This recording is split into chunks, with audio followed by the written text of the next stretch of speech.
معزز دوستو، السلام علیکم۔ اگر آپ میرے چینل پہ نئے ہیں تو میرے چینل کو سبسکرائب کریں۔ جمعہ کے دن غسل کرنا نبی کی سنت ہے، جیسا کہ آپ کا فرمان ہے، جب تم میں سے کوئی جمعہ کے لیے آئے تو چاہے کہ غسل کرے۔ یہ حدیث متفق علیہ ہے۔ معلوم ہوا کہ جمعہ کی نماز میں شرکت کرنے والے ہر بالغ شخص پر غسل کرنا، صاف کپڑے پہننا اور خوشبو لگانا مستحب ہے، اور اس کے مستحب ہونے میں کوئی اختلاف نہیں۔ انہی میں سے ایک حدیث میں حضرت سلمان فارسی رضی اللہ عنہ سے مروی ہے کہ انہوں نے کہا کہ نبی کریم صلی اللہ علیہ وآلہ وسلم نے ارشاد فرمایا، جو آدمی جمعہ کے دن غسل کرے جہاں تک ہو سکے صفائی و پاکیزگی کا خیال کرے، اور جو تیل خوشبو اس کے گھر میں میسر ہو وہ لگائے، پھر وہ گھر سے نماز کے لیے جائے اور مسجد میں پہنچ کر اس کی احتیاط کرے کہ جو آدمی پہلے سے ایک ساتھ بیٹھے ہیں ان کے بیچ میں نہ بیٹھے، یعنی جگہ تنگ نہ کرے، پھر نماز یعنی سنت و نوافل کی جتنی رکعتیں اس کے لیے مقدر ہو پڑھے۔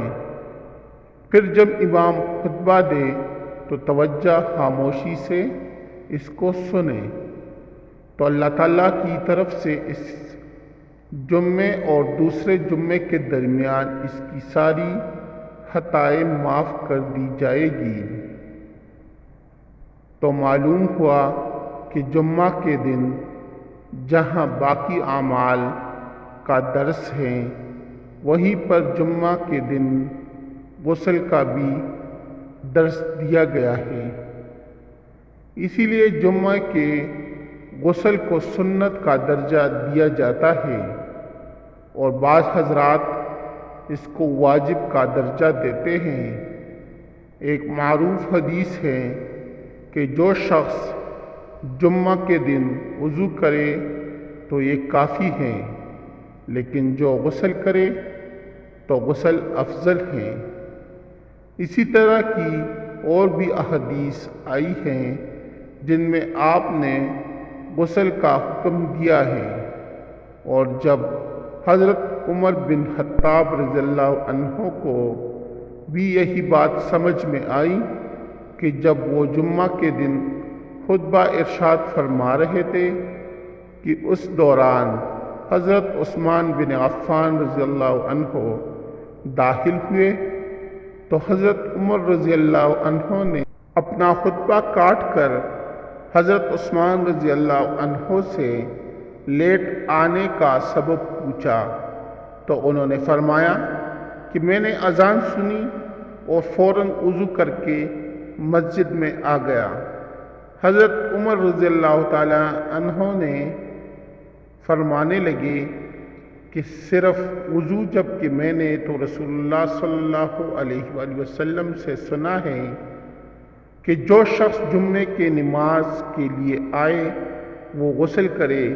اسی طرح سے حضرت عمر رضی اللہ عنہ کا تمام لوگوں کے سامنے حضرت عثمان رضی اللہ عنہ پر اس کا انکار کرنا یہ معلوم ہوتا ہے کہ غسل جمعہ فضیلت والے اعمال میں سے ہیں کہ جن کے چھوڑنے پر گناہ نہیں ہوتا۔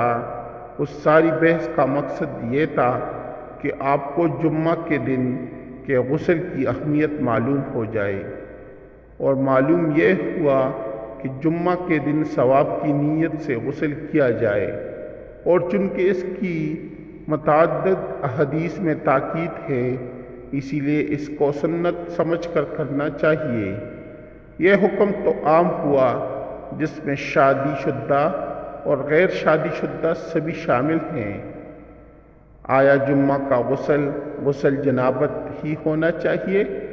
تو اس سے متعلق ایک روایت ہے کہ حضرت ابو ہریرہ رضی اللہ تعالی عنہ سے روایت ہے کہ انہوں نے کہا کہ رسول اللہ صلی اللہ علیہ وآلہ وسلم نے فرمایا کیا تم میں سے کوئی عاجز آ گیا ہے کہ وہ اپنی بیوی سے ہر جمعہ جماع کرے؟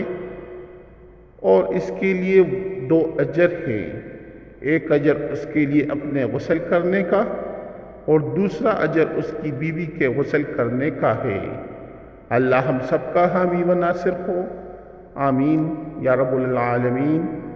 اگر آپ لوگوں کو میری ویڈیو اچھی لگی ہو تو میرے چینل کو سبسکرائب کریں، اس ویڈیو کو لائک کریں اور دوستوں کے ساتھ شیئر کریں۔ انشاءاللہ نیکسٹ آنے والی ویڈیو میں پھر ملاقات ہوگی، تب تک کے لیے اللہ حافظ۔